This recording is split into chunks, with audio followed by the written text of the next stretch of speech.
Did you know that unlike today, where black is the dominant colour for mourning, in history, white was very, very popular instead?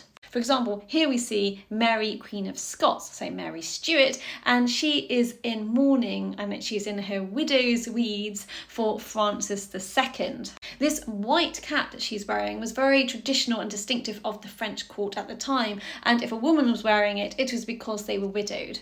And here we see another woman dressed in her widow's clothing, and she is wearing predominantly white, particularly that white cap and this veil. This is a woman linked to the French court, and it dates to the 1530s. So here we see a 19th century depiction of a woman of the French court wearing white. So here her veil and also her dress and also her cap would have been white, signalling that she was a widow. The fashion for white widow's weeds was also evident in other parts of Europe. For example, this is a portrait of the widowed Margaret of Austria, the Duchess of Savoy, and she was now widowed, and this was painted in 1550, and we can see it's a very similar style to the French. And in this painting here, we see a variation. This is a very, very glamorous widow, where she's got ample white displayed, showing her widowed status.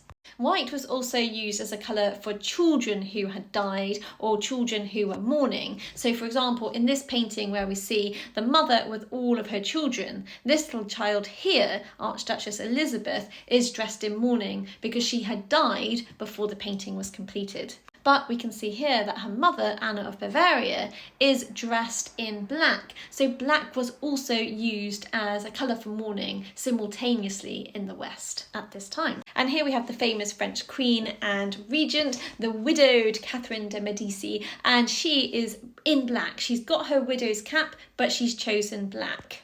However, towards the end of the 16th century, going on into the 17th century, black was winning out as the main colour for mourning. So by the time we actually arrive into the 17th century, black is the predominant colour, with white used as sort of an accessory. So accessory in the collar and in the cuffs. And now the veil and the cap is black. And here, of course, is a variation of that style. She's predominantly wearing black, but it's enlivened with some lovely lace. But her widow's weeds, her widow's cap and veil are very, very dark, very black indeed. But ultimately, it was down to the individual widow to decide upon her variation of mourning and how she wanted to present herself. So this painting dates to 1701, and it depicts the daughter of Louis XIV, or one of his daughters, by one of his mistresses.